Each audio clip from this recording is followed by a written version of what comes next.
स्वागत है आप सभी का माया एकेडमी यूट्यूब चैनल पे। इस वीडियो में हम 13 नवंबर से लेके 19 नवंबर 2022 तक के महत्वपूर्ण घटनाक्रम को करंट अफेयर्स के एमसीक्यूज के रूप में डिस्कस करेंगे। ये एमसीक्यूज यूपीएससी, यूपीपीएससी और 68 बीपीएससी प्री एग्जाम के लिए महत्वपूर्ण होंगे। ये MCQs the Hindu, Indian express, economics times से संबंधित है। इसमें हमारा पहला क्वेश्चन है, हाल ही में प्रधानमंत्री द्वारा स्टैच्यू ऑफ प्रॉस्पेरिटी का अनावरण कहाँ किया गया? ऑप्शन है आपका नई दिल्ली, गांधीनगर, बेंगलोर और हैदराबाद। इसमें जो हमारा करेक्ट आंसर होगा ऑप्शन सी, बेंगलोर में स्थापित किया गया है। ये स्टैच्यू ऑफ प्रॉस्पेरिटी 108 मीटर ऊंची है। किसके स्मृति में इसका अनावरण किया गया है? तो नाथ प्रभु कैंपागौड़ा की कैंपागौड़ा की स्मृति में इसका अनावरण किया गया है। कुछ और महत्वपूर्ण स्टैच्यूज को देख लेते हैं। इसमें हमारा फर्स्ट है, देखिए, statue of unity. Statue of unity ये कहां पे है? ये सूरत में स्थित है। सेकंड है statue of knowledge. Statue of knowledge Latur, Maharashtra में स्थित है। और जो थर्ड महत्वपूर्ण स्टैचू है वो है स्टैचू ऑफ इक्वेलिटी। ये हैदराबाद में स्थित है। स्टैचू ऑफ यूनिटी को सरदार पटेल की स्मृति में बनाया गया था। स्टैचू ऑफ नॉलेज को डॉक्टर अंबेडकर की स्मृति में, वहीं स्टैचू ऑफ इक्वेलिटी को श्री रामानुजाचार्य की स्मृति में बनाया गया था। तो ये जो अभी हाल ही में बनाया गया स्टैचू ऑफ प्रॉस्पेरिटी, ये बेंगलोर में बनाया गया है। ये नाथ प्रभु कैंपागौड़ा की स्मृति में बनाया गया है। सेकंड हमारा क्वेश्चन है, प्रतिवर्ष राष्ट्रीय पक्षी दिवस किस तिथि को मनाया जाता है? ऑप्शन है 12 नवंबर, 12 फरवरी, 12 दिसंबर या 12 मार्च। इसमें जो हमारा करेक्ट आंसर है वो है 12 नवंबर को मनाया गया है। ये राष्ट्रीय पक्षी दिवस बर्डमैन ऑफ इंडिया, जिनको बोला जाता है सलीम अली, उनकी स्मृति में मनाया जाता है राष्ट्रीय पक्षी दिवस 12 नवंबर को। सेकंड, नेक्स्ट हमारा जो थर्ड क्वेश्चन है, सलीम अली राष्ट्रीय वन्य जीव अभ्यारण्य ये कहां पे स्थित है? ऑप्शन है ए गोवा, बी जम्मू कश्मीर, सी महाराष्ट्र, डी कर्नाटक। आपको बताना है इसमें से कौन सा ऑप्शन सही है। तो सलीम अली राष्ट्रीय वन्य जीव अभ्यारण्य ऑप्शन बी जम्मू कश्मीर में स्थित है, जम्मू में। चौथा हमारा क्वेश्चन है, एशियाई मुक्केबाजी चैंपियनशिप 2022 का आयोजन कहाँ किया गया? Qatar, Indonesia, Jordan, Bharat. तो ये जॉर्डन में किया गया है। नेक्स्ट है, एशियाई मुक्केबाजी चैंपियनशिप 2022 में भारत ने कुल कितने पदक जीते हैं? तो टोटल 7 पदक जीते हैं। इसमें से 4 स्वर्ण हैं। 4 स्वर्ण पदक जीते हैं भारत ने।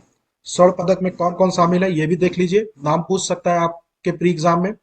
इसमें पहली है परवीन परवीन सेकंड लवलीना बोरगोहाई बोरगोहाई जो थर्ड है वो है स्वीटी बोरा और आल्फिया आल्फिया पठान। इन चारों ने एशियाई मुक्केबाजी चैंपियनशिप 2022 में स्वर्ण पदक जीता है। नेक्स्ट है, हाल ही में किस रेलवे स्टेशन को ईट राइट स्टेशन सर्टिफिकेट के तहत 4 स्टार रेटिंग प्रदान की गई है? ऑप्शन है A Gorakhpur railway station, B Varanasi, C Indore, D Bhopal. तो करेक्ट आंसर हमारा जो होगा डी भोपाल रेलवे स्टेशन को दिया गया है। ठीक है। नेक्स्ट है हमारा question number 7, eat right station certificate अभियान किस मंत्रालय से संबंधित है? तो ये स्वास्थ्य मंत्रालय से संबंधित है। ऑप्शन सी करेक्ट आंसर है। नेक्स्ट है, भारतीय खाद्य सुरक्षा एवं मानक प्राधिकरण की स्थापना कब हुई थी? 1992, 2002, 1975, 2008। ये इंपॉर्टेंट क्वेश्चन है ईट राइट स्टेशन सर्टिफिकेट से संबंधित। तो भारतीय खाद्य सुरक्षा एवं मानक प्राधिकरण की स्थापना कब हुई थी आपको बताना है। जो इसमें हमारा करेक्ट आंसर होगा ऑप्शन डी 2008 में हुई थी। किस अधिनियम के तहत? तो खाद्य सुरक्षा एवं मानक प्राधिकरण अधिनियम 2006 के तहत इसकी स्थापना 2008 में हुई थी। नेक्स्ट है, हाल ही में कैटलीन नोवाक को किस देश की पहली महिला राष्ट्रपति के रूप में चुना गया है? स्पेन, हंगरी, जर्मनी या यूक्रेन। ये भी क्वेश्चन आपके लिए इंपॉर्टेंट है क्योंकि ये किसी देश की पहली महिला राष्ट्रपति बनी है। तो इसमें जो हमारा करेक्ट आंसर होगा वो होगा ऑप्शन बी हंगरी। ये हंगरी की सबसे कम उम्र की है ये भी ध्यान रखना है। सबसे कम उम्र की महिला राष्ट्रपति हैं और पहली महिला राष्ट्रपति हैं। किस देश की? तो हंगरी की। नेक्स्ट है, हेनले पासपोर्ट इंडेक्स 2022 में भारत को कौन सा स्थान प्राप्त हुआ है? आपको बताना है इसमें से कौन सा ऑप्शन सही है। ऑप्शन ए 81वां, 82वां, 83वां या 84वां। आपको बताना है कौन सा आंसर इसमें करेक्ट है। तो भारत को जो स्थान मिला है ऑप्शन सी 83वां स्थान मिला है हेनले पासपोर्ट इंडेक्स 2022 में। इसमें जो फर्स्ट नंबर पे है उसमें जापान है। जापान को इस इंडेक्स में पहला स्थान प्राप्त हुआ है। नेक्स्ट है, पीएम दक्ष पोर्टल और पीएम दक्ष मोबाइल ऐप निम्नलिखित में से किससे संबंधित है? ए कौशल विकास, बी पर्यटन परिपथों का विकास, सी कृषि विकास या डी ड्रोन स्वदेशी ड्रोन विकास से संबंधित। तो इसमें हमारा जो करेक्ट आंसर होगा ऑप्शन ए कौशल विकास से संबंधित है। ये जो पोर्टल है ये सामाजिक न्याय एवं अधिकारिता अधिकारिता मंत्रालय के द्वारा बनाया गया है। ठीक है, पीएम दक्ष पोर्टल और पीएम दक्ष मोबाइल ऐप ये कौशल विकास से संबंधित है, जिसको सामाजिक न्याय और अधिकारिता मंत्रालय के द्वारा लॉन्च किया गया है।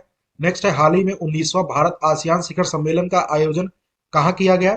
आपको बताना है करेक्ट आंसर, ये भी आपके लिए मोस्ट इंपॉर्टेंट है।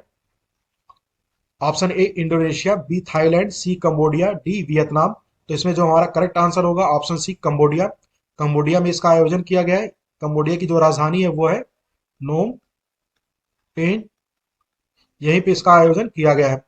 नेक्स्ट है, निम्नलिखित में से किस राज्य में देश के पहले digital water data bank aquarium की स्थापना हुई है? ये आपसे पूछ सकता है एक्वेरियम क्या है, तो आपको जो करेक्ट आंसर होगा वो होगा ये first digital water data bank है। वहीं पर अगर पूछा जाए दूसरा क्वेश्चन तो कहाँ पे इसकी शुरुआत हुई है, तो आपको बताना है इसमें करेक्ट आंसर बताना है। तो कर्नाटक के बेंगलोर शहर में एक्वेरियम की स्थापना हुई है। नेक्स्ट है, 19वें भारत आसियान शिखर सम्मेलन में भारत की तरफ से किसने भाग लिया? ए जगदीप धनखड़, बी द्रौपदी मुर्मू, सी नरेंद्र मोदी या डी निर्मला सीतारमन। तो इसमें जो हमारा करेक्ट आंसर होगा ऑप्शन ए उपराष्ट्रपति जगदीप धनखड़ ने भाग लिया था। नेक्स्ट है, परम गंगा सुपर कंप्यूटर निम्नलिखित में से कहाँ स्थापित किया गया है? ऑप्शन है आईआईटी रुड़की, आईआईटी कानपुर या भारतीय विज्ञान संस्थान बेंगलोर, आईआईटी मुंबई। तो इसमें जो हमारा करेक्ट आंसर होगा वो होगा option A IIT Roorkee. Next है, निम्नलिखित में से कौन सा देश 1967 में स्थापित दक्षिणी पूर्वी एशियाई राष्ट्र संघ का संस्थापक सदस्य नहीं है, यानी south east Asian national union का, यानी आसियान आसियान का संस्थापक सदस्य नहीं है, ये पूछा है। ये इंपॉर्टेंट है आपके लिए। ए है थाईलैंड, मलेशिया, इंडोनेशिया या कंबोडिया। आपको बताना है कौन सा आंसर इसमें सही है। तो इसमें हमारा जो करेक्ट आंसर होगा वो कंबोडिया। संस्थापक सदस्यों में थाईलैंड, मलेशिया और इंडोनेशिया शामिल हैं। ठीक है, Thailand, Malaysia, Indonesia, Philippines Philippines और सिंगापुर सिंगापुर ये 5 देश आसियान के संस्थापक सदस्य हैं। जो बाकी 5 देश हैं वो भी देख लीजिए कौन कौन से हैं। तो इसमें एक है कंबोडिया, दूसरा है ब्रुनोई ब्रुनोई ठीक है, फिर लाओस लाओस, म्यांमार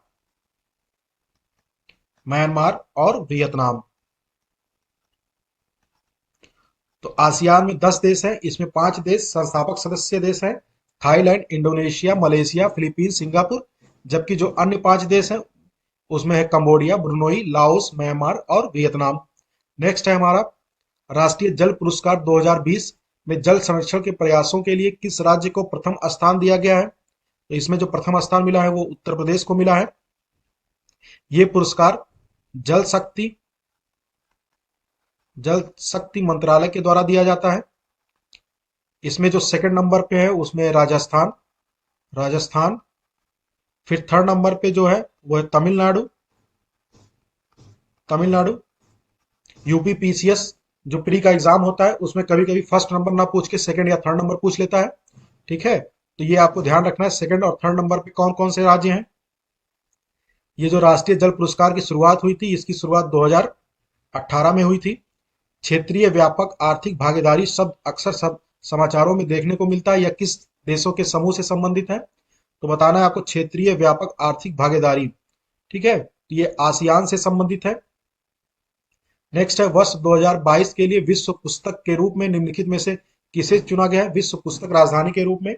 ये है ग्वाडलाजारा, आकरा, पेरिस, तिब्लिसी। ठीक है, तो इसमें हमारा जो करेक्ट आंसर होगा ऑप्शन ए, ग्वाडलाजारा। जो हमारा 20वां क्वेश्चन है वो मीथेन उत्सर्जन पर निगरानी के लिए किस संस्थान द्वारा मीथेन चेतावनी एवं प्रतिक्रिया प्रणाली विकसित की जा रही है? आपको बताना है कौन सा सही है। संयुक्त राष्ट्र पर्यावरण कार्यक्रम, संयुक्त राष्ट्र संघ, अंतरराष्ट्रीय सौर गठबंधन या विश्व बैंक? जो इसमें करेक्ट आंसर होगा ऑप्शन बी, संयुक्त राष्ट्र संघ के द्वारा मीथेन चेतावनी और प्रतिक्रिया प्रणाली। नेक्स्ट है, निम्नलिखित में से किसे एबल पुरस्कार 2022 से सम्मानित किया गया? तो इसमें जो हमारा करेक्ट आंसर होगा ऑप्शन बी, डेनिस फर्नलेस सुलीवन। ये पुरस्कार गणित के क्षेत्र में प्रदान किया जाता है, गणित के क्षेत्र में। ठीक है, जो इस पुरस्कार की शुरुआत हुई थी वो हुई थी 2002 में। जो इस साल का पुरस्कार दिया गया वो है दिया गया डेनिस फर्नलेस सुलीवन को। ये गणित के क्षेत्र में दिया जाता है। 22वां है, संयुक्त राष्ट्र विकास कार्यक्रम के द्वारा प्रकाशित मानव विकास रिपोर्ट 2021-22 में भारत का कौन सा स्थान है? इसमें है ऑप्शन ए 130, बी 131, सी 132 या डी 133। बताना है कौन सा इसमें ऑप्शन सही है। ये मोस्ट इंपॉर्टेंट क्वेश्चन है आपके लिए। तो जो इसमें हमारा करेक्ट आंसर होगा वो होगा ऑप्शन सी, 132वें स्थान पे है। ठीक है, वहीं 2020 में भारत 131वें स्थान पे था। नेक्स्ट है, वैश्विक नवाचार सूचकांक किसके द्वारा जारी किया जाता है? विश्व बौद्धिक संपदा संगठन, विश्व बैंक, अंतरराष्ट्रीय मुद्रा कोष या विश्व व्यापार संगठन के द्वारा? आपको बताना है कौन सा इसमें ऑप्शन सही है। वैश्विक नवाचार सूचकांक के बारे में पूछा जा रहा है, तो इसमें जो हमारा करेक्ट आंसर होगा ऑप्शन ए, विश्व बौद्धिक संपदा संगठन के द्वारा वैश्विक नवाचार सूचकांक जारी किया जाता है। इस सूचकांक 2022 इस सूचकांक में भारत 132 देशों की सूची में इसमें जो स्थान मिला है वो 40वां स्थान मिला है। इंपॉर्टेंट है आपके लिए। ठीक है, वैश्विक नवाचार सूचकांक 2022 में भारत को 132 देशों की सूची में 40वां स्थान प्राप्त हुआ है। नेक्स्ट है, फीफा अंडर 17 महिला विश्व कप 2022 का आयोजन किस देश में किया जा रहा है? ये भी आपके लिए मोस्ट इंपॉर्टेंट क्वेश्चन है। तो ये कहाँ किया जा रहा है आपको बताना है। इसमें जो करेक्ट आंसर होगा ऑप्शन ए, भारत के भुवनेश्वर शहर में, उड़ीसा के भुवनेश्वर शहर में फीफा अंडर 17 महिला विश्व कप का आयोजन किया जा रहा है। नेक्स्ट है, हाल ही में किस वर्ष को अंतर्राष्ट्रीय बाजरा वर्ष के रूप में मनाने हेतु संयुक्त राष्ट्र संघ ने भारत के प्रायोजित प्रस्ताव की सर्वसम्मति से मंजूरी प्रदान की है? तो ये किस वर्ष ये मनाया जाएगा? वर्ष 2023 में। जो इसका करेक्ट आंसर है ऑप्शन ए, वर्ष 2023। नेक्स्ट है, भारत के विधि आयोग के संबंध में निम्नलिखित में से कौन सा कथन सही नहीं है? ये मोस्ट इंपॉर्टेंट है। ये मोस्ट इंपॉर्टेंट है क्योंकि 22वें विधि आयोग का गठन अभी हाल ही में किया गया है। तो देख लीजिए इनमें से कौन सा कथन सही नहीं है। आपको बताना है ऑप्शन ए, इसका प्रमुख काम है कानूनी सुधारों हेतु कार्य करना और परामर्श देना। ऑप्शन बी, स्वतंत्र भारत का पहला विधि आयोग 1955 में स्थापित किया गया था। ऑप्शन सी, भारत द्वारा गठित एक संवैधानिक निकाय है। ऑप्शन डी, न्यायाधीश ऋतुराज अवस्थी को 22वें विधि आयोग का अध्यक्ष नियुक्त किया गया है। तो देखिए इस विधि आयोग को डेली करंट अफेयर्स की सीरीज में भी डिस्कस किया गया था। तो आपको बताना है इसमें से कौन सा ऑप्शन गलत है यानी सही नहीं है। तो ऑप्शन सी करेक्ट हो जाएगा क्योंकि ये संवैधानिक निकाय नहीं है, ये गैर संवैधानिक निकाय है। ठीक है, ये गैर संवैधानिक निकाय है या संविधिक निकाय है, संविधिक निकाय है। नेक्स्ट है, संयुक्त राष्ट्र की विश्व जनसंख्या संभावना रिपोर्ट 2022 के अनुसार निम्नलिखित में से किस वर्ष तक भारत की आबादी चीन से अधिक हो जाएगी? बताना है आपको इसमें से कौन सा ऑप्शन करेक्ट है। 2023, 25, 2027, 2030। तो बताना है आपको इसमें से कौन सा ऑप्शन सही है। तो ऑप्शन ए, 2023 तक भारत चीन को पीछे छोड़ के फर्स्ट नंबर पे हो जाएगा। किसमें? पॉपुलेशन के मामले में। पॉपुलेशन पॉपुलेशन के मामले में। नेक्स्ट है, जलवायु परिवर्तन प्रदर्शन सूचकांक 2023 में भारत का कौन सा स्थान है? ठीक है, ऑप्शन ए 8, बी 9, सी 10 या डी 12। आपको बताना है कौन सा आंसर इसमें सही है। तो ऑप्शन ए 8वें नंबर पे है इस सूचकांक में।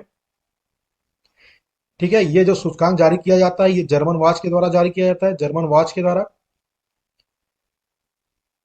नेक्स्ट है, हाल ही में भारत ने आसियान भारत विज्ञान प्रौद्योगिकी कोष में कितने मिलियन अमेरिकी डॉलर के अतिरिक्त योगदान की घोषणा की है? 4 मिलियन डॉलर, 5, 7 या 8 मिलियन डॉलर?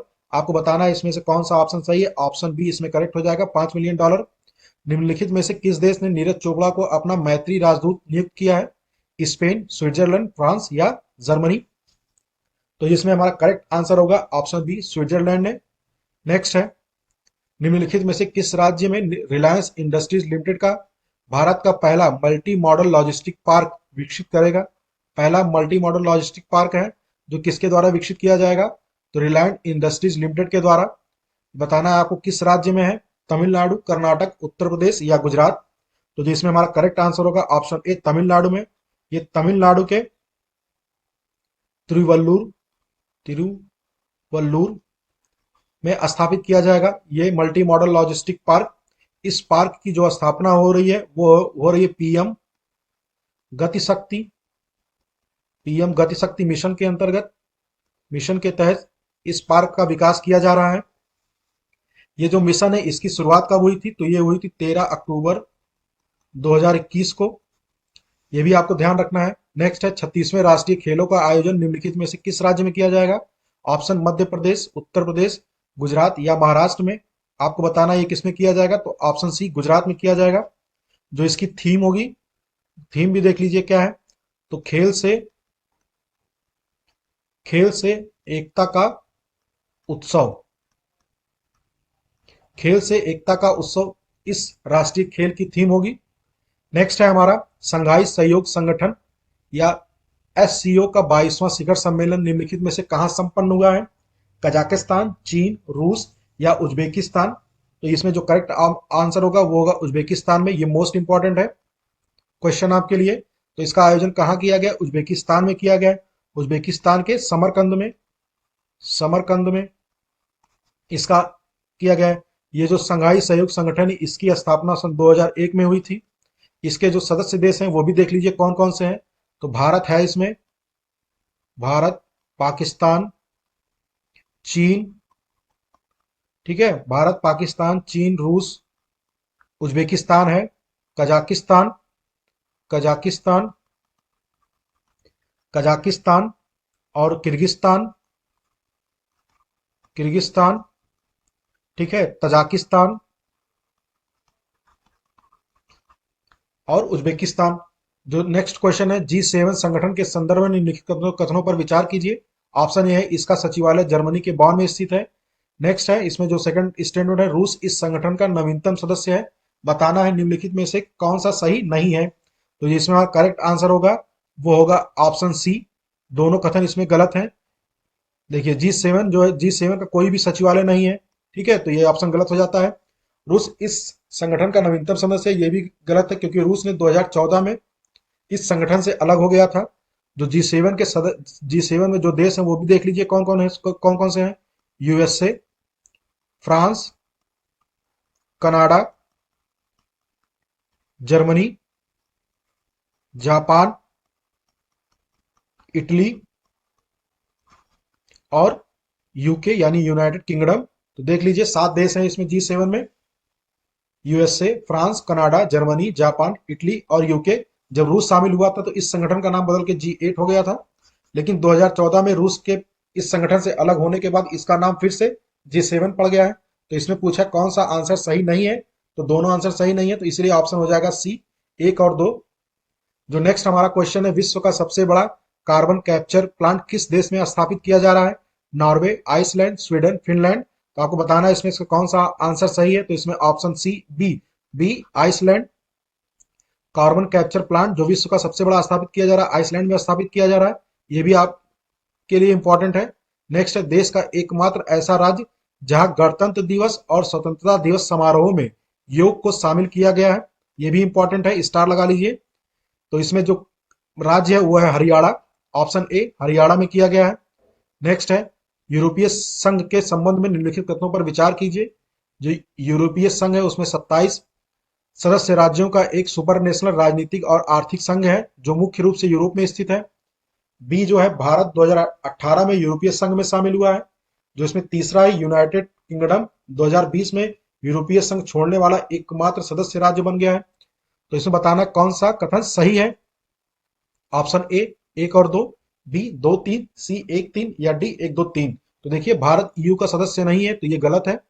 ठीक है, सेकंड जो गलत हो जा रहा है, तो इसमें से बचा कौन, एक और तीन। तो इसमें एक और तीन ऑप्शन सी में है, एक और तीन दोनों सही हो जाएंगे। नेक्स्ट है नाथ प्रभु कैंपेगौड़ा की 108 फीट ऊंची कांस्य प्रतिमा का अनावरण किया गया।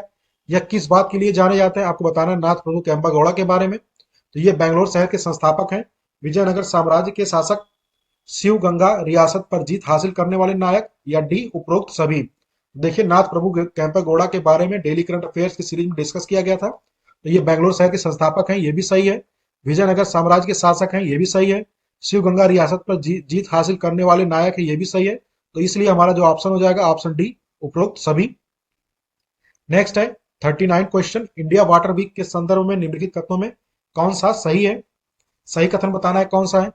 नंबर एक, नवंबर 2022 को उत्तर प्रदेश के ग्रेटर नोएडा में 7वें इंडिया वाटर वीक का उद्घाटन किया गया। जो सेकंड सेकंड स्टेटमेंट है, 7वें भारत जल सप्ताह में डेनमार्क, फिनलैंड, जर्मनी, इसराइल और यूरोपियन संघ ने भाग लिया है। तो जो इसमें हमारा करेक्ट आंसर हो जाएगा ऑप्शन सी सही हो जाएगा। तो देखिए India water week India water week कहाँ मनाया गया है, तो उत्तर प्रदेश के ग्रेटर नोएडा में मनाया गया है। ये क्वेश्चन आपके लिए मोस्ट इंपॉर्टेंट है। नेक्स्ट है हाल ही में डिजिटल शक्ति अभियान 4.0 निम्नलिखित में से किस संस्थान के द्वारा लॉन्च किया गया है। महिला एवं बाल विकास मंत्रालय, राष्ट्रीय महिला आयोग, नीति आयोग, राष्ट्रीय पिछड़ा वर्ग आयोग। तो ऑप्शन बी राष्ट्रीय महिला आयोग के द्वारा डिजिटल शक्ति अभियान 4.0 लॉन्च किया गया है। ये अभियान डिजिटल के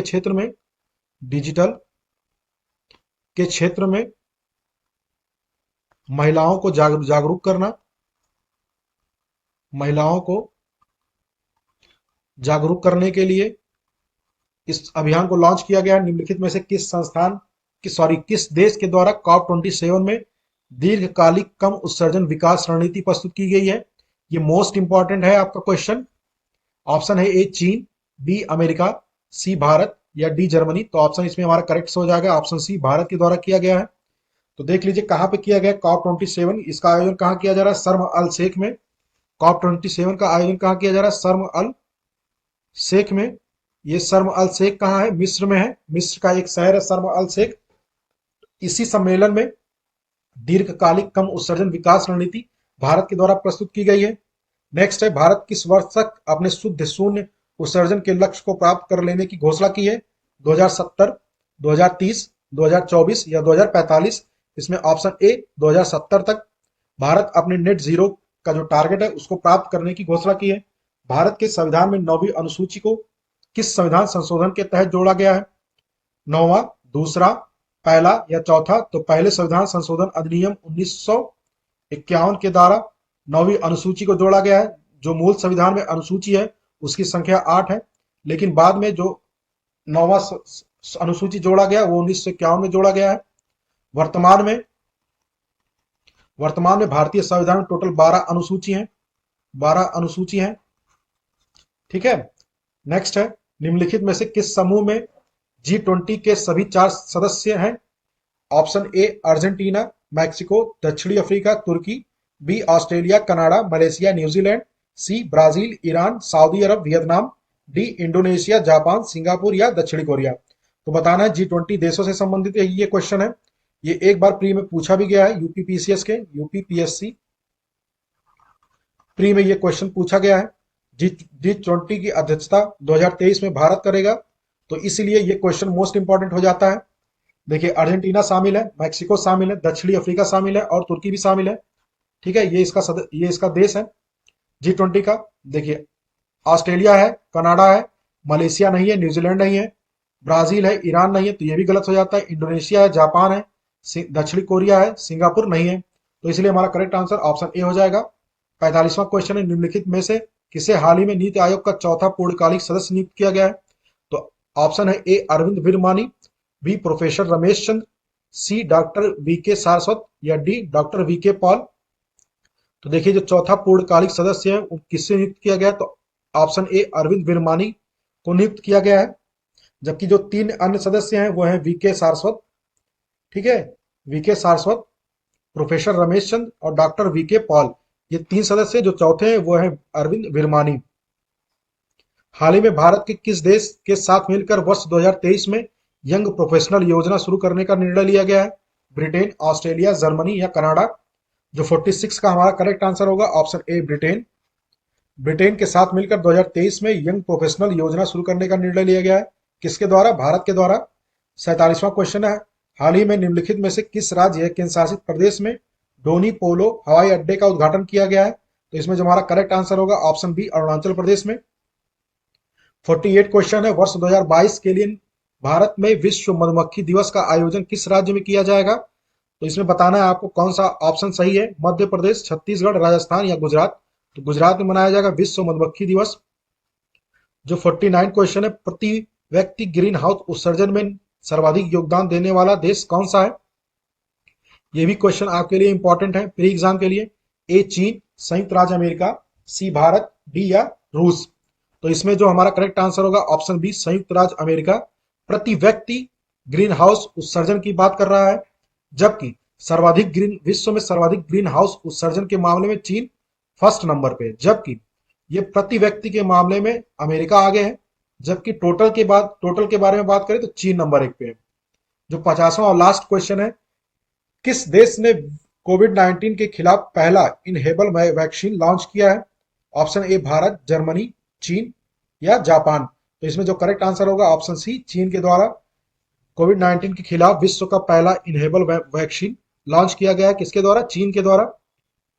ये रहा हमारा आज का पूरा डिस्कशन। इसमें हमने 50 वीकली करंट अफेयर्स को डिस्कस किया है, जिसमें से मुझे लगता है कि लगभग लगभग ये सारे क्वेश्चन आपके प्री एग्जाम के लिए मोस्ट इंपॉर्टेंट है।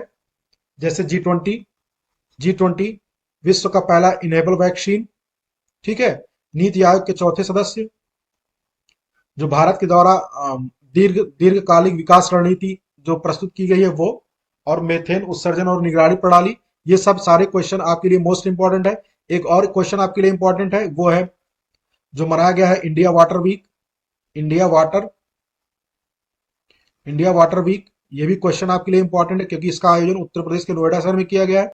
So thank you very much for watching this video.